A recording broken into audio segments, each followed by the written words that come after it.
Good morning, everyone. Happy November. Wow, we're already here. And with it, I think comes a lot of changes. Okay, so I'm glad that we talked about changes last time. But today I want to talk about shame. And I want to talk about shame and how it stops us from receiving help when we need it or asking for help when we need it. And also how we also give shame. And this is related to the SNAP benefits, to the food stamps, right? CalFresh in California. When I was a teenager, I was about 16, 17. We lived in Texas. Okay. And I was earning about $1.50 an hour. Okay. Both my parents were working. I was working. Okay. So it was a household of five. And we had to go on food stamps because it was not enough. Okay. And this is talking back in the 90s. Okay. So, but we couldn't make it, even though we were working. We're all working, right? Me in high school, I was also working. So I was contributing in that I was buying some of my stuff and paying for some of my things, but it was still not enough. And many families find themselves in that situation. And we had to go on food stamps because it was not enough. We didn't have enough to make it to pay rent and to eat and pay everything else, right? That comes along with surviving. So I talk about shame, like I said, shame that I felt, and I'm sure my parents also felt in having to go ask for help, but we needed it. Okay. And they had to push through the shame and guilt of asking for help because we, as in the Latino culture, right, or even just in the American culture, let's say that, have been very ingrained into that we should be hyper independent, that we need to provide for ourselves, that we shouldn't rely on community to support us because we should just be able to do it magically by ourselves. Okay.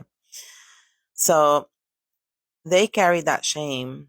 And then I carried that shame because when we used to go to the grocery store, I hated it. I didn't want to because I'm like,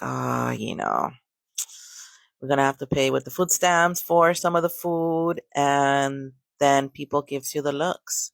Okay, people are really judgmental, and as a teenager, I was already feeling so ashamed because we needed that to survive. Okay, to be able to eat.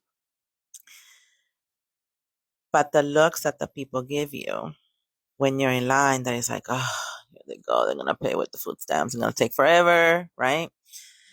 Or the misconceptions or the judgments, false judgments that they have about people being lazy and just taking advantage of the system. And, how dare they, right? They should be able to do it on their own. Again, because culture, right? American culture has pushed this belief that we should be doing it all by ourselves. That's not reality. Okay. That's not the way it works. We all need each other. And now as a grown up, right, I'm ashamed of myself for being shameful, or being ashamed of using them because we needed them. That is what the system was set up for in the first place. Okay. But I'm sharing this story because I think we are finding ourselves in our chaotic world in a place where we are also, well, where we need to step up. Okay. And we need to be better. We need to be better at not passing judgment on people that are starving. Okay.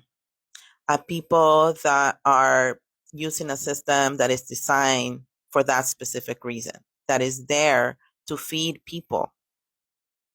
It is not there to make someone rich. It is there to feed people, which is a human right.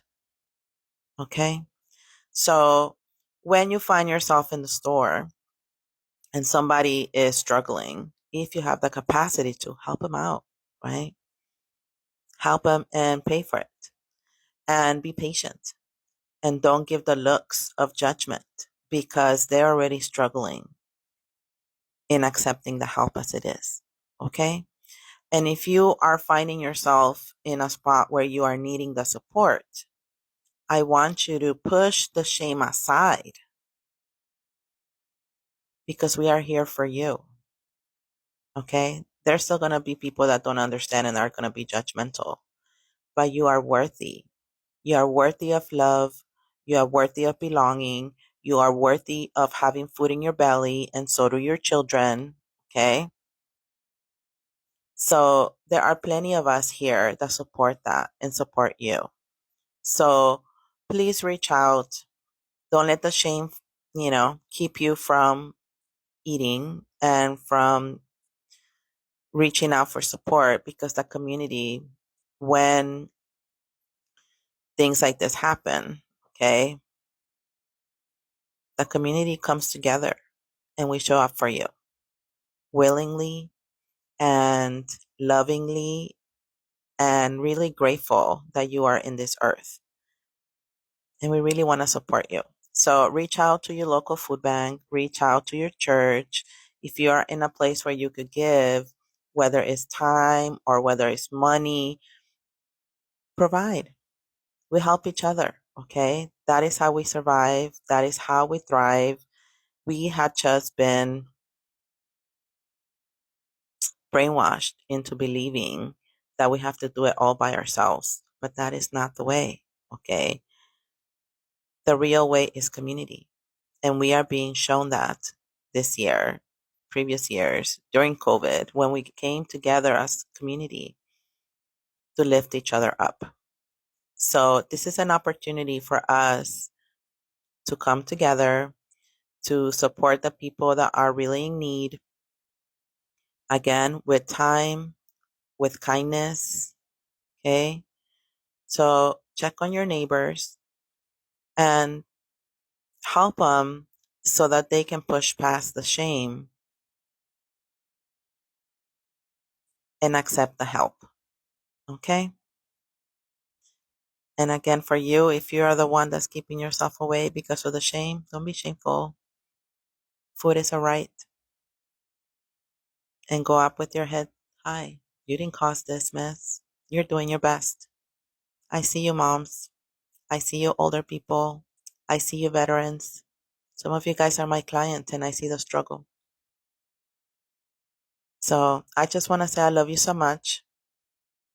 And we have to do better at not causing shame and also at accepting help and pushing the shame away because we don't need it. We don't need the shame. We need to be able to ask for help when we need it and receive it. Have a wonderful day.